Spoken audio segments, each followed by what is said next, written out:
Welcome to Resonating Law, where every law carries meaning and every meaning resonates. If you find this video helpful, please like, share and subscribe to the channel क्योंकि इस content को बनाने में काफ़ी time और effort लगता है।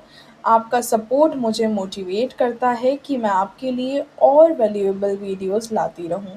सो don't forget to like, share and subscribe. तो आज स्टार्ट करते हैं हम chapter number 11 prosecutions, suits and powers of police. ये जो चैप्टर है ये इम्पॉर्टेंट चैप्टर है from the JDA JLO point of view. तो आप इसमें जो पेनल्टीज़ हैं, पनिशमेंट्स हैं, ये ध्यान में रखिएगा, उनसे क्वेश्चंस बन सकते हैं। स्टार्ट करते हैं सेक्शन नंबर 69 से। 69 बात करता है पेनल्टी फॉर अनऑथोराइज्ड ऑब्स्ट्रक्शन। इसका क्लॉज 1 बात करता है कि जो कोई व्यक्ति, पहली बात कि अगर किसी ऑथराइज्ड ऑफिसर को लैंड या बिल्डिंग में for the purpose of section 85 enter करने से रोकता है या फिर मोलेस्ट या हरेस करता है उस ऑफिसर को, या तीसरा ऑब्स्ट्रक्ट करता है या इंटरफेयर करता है अथॉरिटी के मेंबर या एम्प्लॉय वगैरह के साथ, बदसलूकी करता है, और फोर्थ पॉइंट है आपका कि ऑब्स्ट्रक्ट करता है कॉन्ट्रैक्टर्स को, वर्कर्स को जो अथॉरिटी के लिए काम कर रहे हैं उनको रोकता है, तो फिर ऐसे व्यक्ति को क्या पनिशमेंट मिलनी चाहिए? तो ऐसे व्यक्ति की पनिशमेंट होगी 1000 रुपये जुर्माना, 6 महीने तक का कारावास और दोनों ही हो सकता है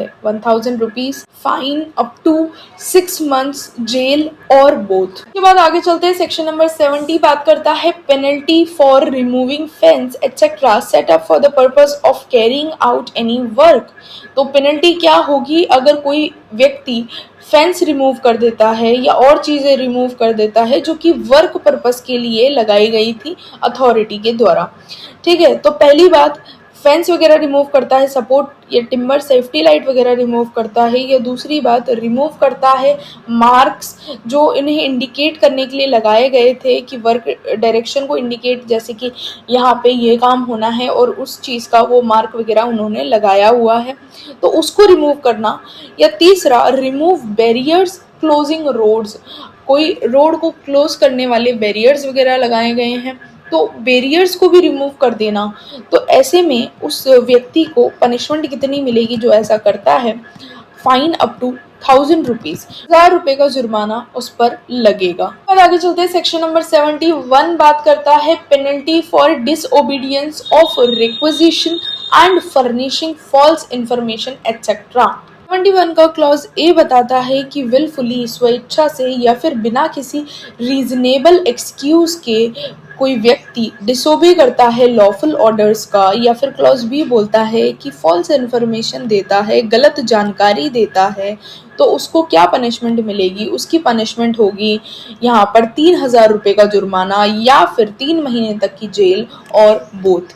इसके बाद सेक्शन नंबर 72 बात करता है एनक्रोचमेंट और obstructions upon public land. This section is important for the exam point of view, so mark it important. Section number 72 का सबसेक्शन 1 बात करता है कि जो कोई व्यक्ति एनक्रोचमेंट कर रहा है किसी भूमि पर, किसी लैंड पर या फिर स्पेस पर जो कि प्राइवेट नहीं है, और या तो वो लैंड या स्पेस अथॉरिटी का है या फिर अथॉरिटी का भी नहीं है, लेकिन वो एक पब्लिक लैंड है, ठीक है, सार्वजनिक भूमि है, और उस पर अतिक्रमण करना यहाँ पर दंडनीय अपराध होगा।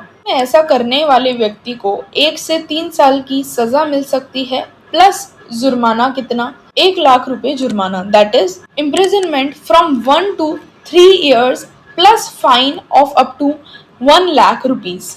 प्रोविजो कहता है कि उस व्यक्ति को 1 साल से कम की सजा भी दी जा सकती है for a special reason, court चाहे तो। उसके बाद सेक्शन नंबर 72 का सबसेक्शन 2 भी सेम ही बात करता है, बट डिफरेंस कहाँ पर आ जाता है? सबसेक्शन 1 में हमने बात करी थी एनक्रोचमेंट की, अतिक्रमण की, और सबसेक्शन 2 जो है ऑब्स्ट्रक्शन की बात करता है, बाधा डालने की बात करता है। तो जो कोई बाधा डालता है किसी लैंड पर या स्पेस पर जो कि प्राइवेट नहीं है, ठीक है, अथॉरिटी का है या नहीं है, लेकिन वो क्या है, वो लैंड क्या है, वो स्पेस क्या है, वो पब्लिक स्पेस या पब्लिक लैंड है, उस पर ऐसा करता है, तो उस व्यक्ति को सिंपल इम्प्रिजनमेंट होगी 1 साल तक की, या फिर फाइन होगा अप टू 5000 रुपीज और बोथ। उसके बाद सबसेक्शन 3 बात करता है कि अथॉरिटी एक्सपेंस वगैरह हटाने का जो है वो उनसे लिया जा सकता है जो कि ऑफेंडर है, जो ये अतिक्रमण करके बैठा है या फिर कोई बाधा डाल के, ऑब्स्ट्रक्शन डाल के बैठा है। सबसेक्शन 4 बोलता है कि जो कोई अनऑथराइज रिमूवल करता है, या तो अर्थ का, धरती को, भूमि को हटाता है, या फिर सैंड का, ठीक है, रेत को हटाता है, तो पनिशमेंट कितनी होगी? अप टू 1 ईयर पनिशमेंट होगी, या फिर फाइन होगा उसका अप टू 25,000 रुपीज, और बोथ, ठीक है, दोनों भी हो सकता है। उसके बाद सबसेक्शन 5 अथॉरिटी को एम्पावर करता है कि अथॉरिटी सीज या अटैच कर सकती है प्रॉपर्टी को, संपत्ति को जब्त कर सकती है। सबसेक्शन 6 बात करता है कि officer must report seizure immediately, यानी कि ऑफिसर्स को सीजर के बारे में इमीडिएटली बताना होगा, रिपोर्ट करना होगा। सबसेक्शन 7 बात करता है कि अथॉरिटी कैन कीप और सेल प्रॉपर्टी इफ पेरिशेबल, यानी कि अगर प्रॉपर्टी खराब होने वाली है, जल्दी से बेकार हो जाएगी, खराब हो जाएगी, तो उस प्रॉपर्टी को सेल किया जा सकता है आफ्टर द सीजर। सीजर करने में उनको जो भी प्रॉपर्टी मिली है वो ऐसी है जो कि खराब हो सकती है, तो उसे सेल किया जा सकता है। उसके बाद सबसेक्शन 8 बात करता है जहां जब ये प्रॉपर्टी सोल्ड करी जाएगी, बेची जाएगी अथॉरिटी के द्वारा, तो जो इसका प्रोसीड आएगा, यानी कि उसका जो पैसा मिलेगा अथॉरिटी को, उसका क्या किया जाएगा। तो पहली बात तो कि अथॉरिटी जो होती है वो उस सेल का जो पैसा आया है उसको डिडक्ट कर लेती है, जो भी एक्सपेंसेस उनके लगे हैं रिमूवल में, या फिर उसको स्टोरेज करने में, या फिर ऑक्शन करने में, उसका जो भी पैसे लगा है अथॉरिटी वो डिडक्ट कर लेती है, वो सारे एक्सपेंसेस। फिर जो रिमेनिंग अमाउंट बच जाता है, बैलेंस मनी बच जाता है, उसको कैसे क्या बांटती है।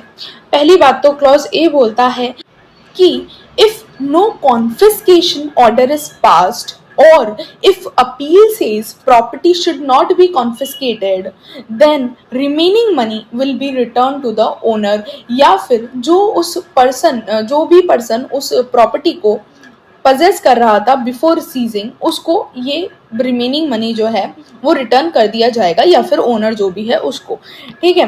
तो सिंपल सी भाषा में अगर कॉन्फिस्केशन नहीं है, यानी कि जब्ती नहीं हो रही है, ठीक है, सरकार द्वारा जो जब्ती होती है वो नहीं हो रहा है, कॉन्फिस्केशन नहीं हो रहा है, तो फिर पैसा वापस दे दिया जाता है या तो ओनर को, या फिर जो भी उसे पजेस कर रहा था उस प्रॉपर्टी को बिफोर सीजर, उसे दे दिया जाता है। उसके बाद सबसेक्शन 9 बोलता है कि जो हमने अभी ऊपर सबसेक्शन 5 में पढ़ा कि जो सीजर है या अटैचमेंट है किसी प्रॉपर्टी का, वो करने के बाद अथॉरिटी के पास पावर होती है कि वो कॉन्फिस्केशन कर सकती है उस प्रॉपर्टी का, यानी कि जब्ती का ऑर्डर जो है, जब्ती का आदेश जो है पारित कर सकती है। उसके बाद सबसेक्शन 10 कुछ बातें बताता है कि जब्ती का आदेश देने से पहले, यानी कि बिफोर कॉन्फिस्केशन, अथॉरिटी के द्वारा एक नोटिस भेजा जाएगा कि ऐसा कॉन्फिस्केशन जो है इस प्रॉपर्टी का होने वाला है और क्या ग्राउंड उसके रहने वाले हैं, और दूसरा अपॉर्चुनिटी दिया जाएगा उसको रिप्लाई करने का, तीसरा रीजनेबल अपॉर्चुनिटी दिया जाएगा अदर पार्टी को सुनने का। और सबसेक्शन 11 बोलता है ये टोटली डिपेंड करेगा अथॉरिटी के ऊपर कि कॉन्फिस्केशन ऑर्डर के साथ वो यहाँ पर पनिशमेंट भी दे सकती हैं। उसके बाद सबसेक्शन 12 अथॉरिटी को एक सुप्रीम पावर दे देता है ओवर द कोर्ट्स ऑल्सो। यहाँ पर जुरिस्डिक्शन होता है ओनली अथॉरिटी का या फिर ट्रिब्यूनल का, as per defined under section 83 of this act.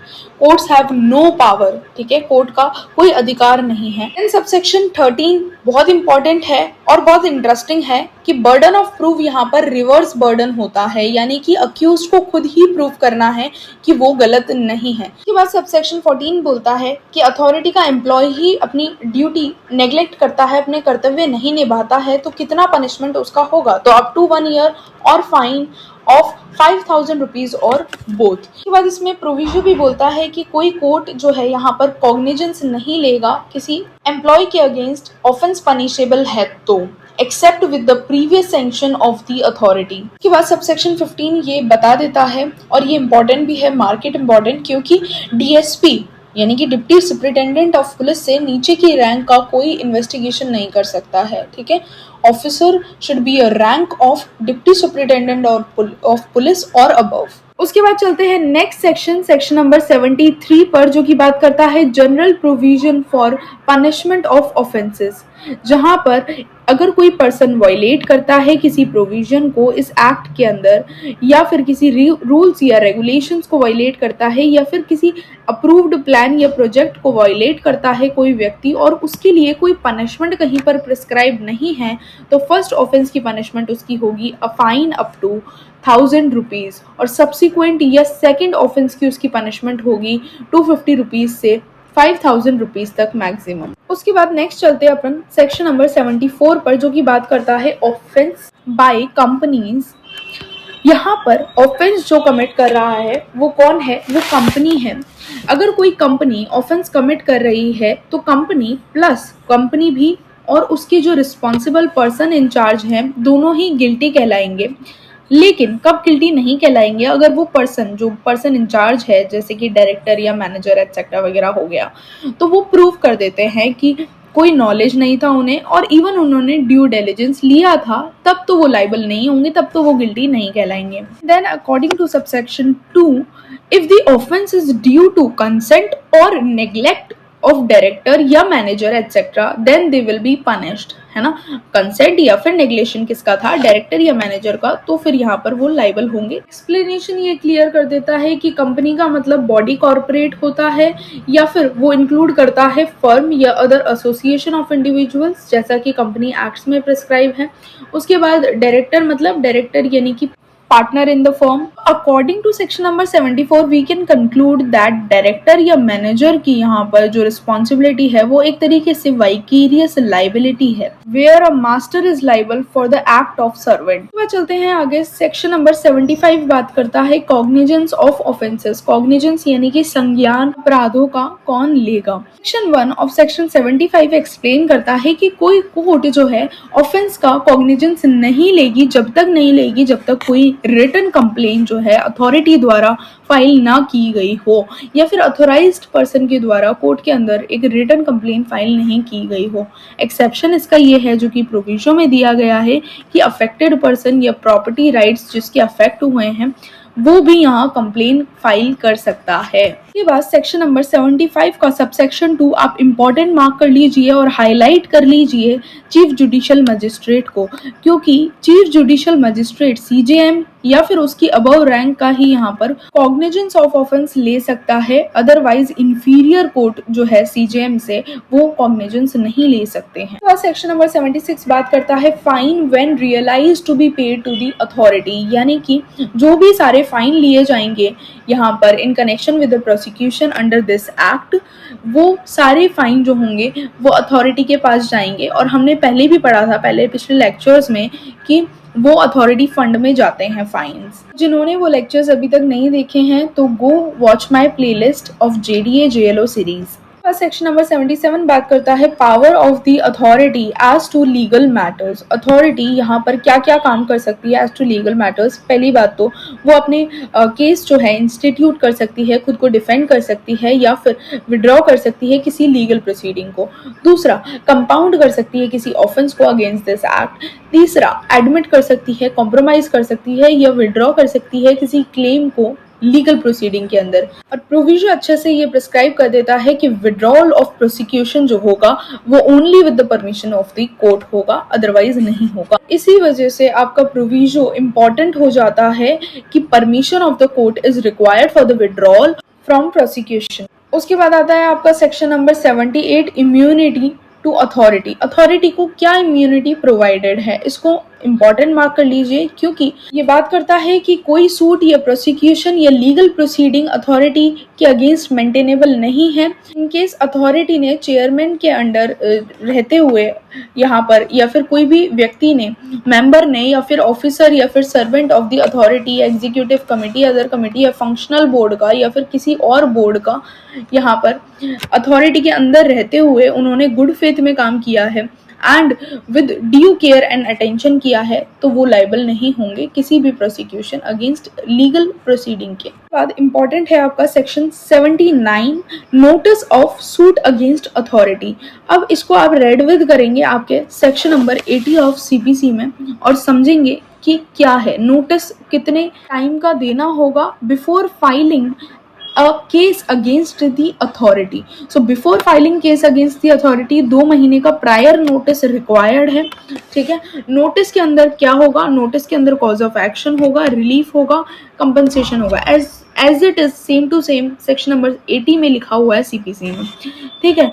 तो वही चीज है, लेकिन आपसे पूछा जा सकता है कि किस सेक्शन के अंदर 2 महीने का प्रायर नोटिस या नोटिस पीरियड की बात किस सेक्शन में करी गई है ऑफ जेडीए एक्ट। तो सेक्शन नंबर 79 बात करता है। इसके बाद सबसेक्शन 2 भी इंपॉर्टेंट मार्क कर लीजिए और देखिए सबसेक्शन 2 ये बोलता है कि रिकवरी ऑफ इमूवेबल प्रॉपर्टी या फिर डिक्लेरेशन ऑफ टाइटल का अगर सूट है, ठीक है, रिकवरी ऑफ इमूवेबल प्रॉपर्टी या फिर डिक्लेरेशन ऑफ टाइटल का अगर सूट है, तो इन दोनों केसेस में कॉज ऑफ एक्शन अराइज होने के 1 साल के बाद भी यहाँ पर सूट फाइल किया जा सकता है, अगर इसे पॉजिटिव सेंस में समझे तो इसका मतलब यही है, ठीक है। लेकिन अगर नेगेटिव सेंस में समझे तो कोई सूट फाइल नहीं किया जा सकता रिकवरी ऑफ इमूवेबल प्रॉपर्टी या फिर डिक्लेरेशन ऑफ टाइटल के केस में, केस के अलावा हट के किसी और केस में 1 साल के बाद, ठीक है, expiry of the 1 year from the date of the cause of action arises, 1 साल के बाद कोई सूट फाइल नहीं किया जा सकता इन 2 केसेस को छोड़ के।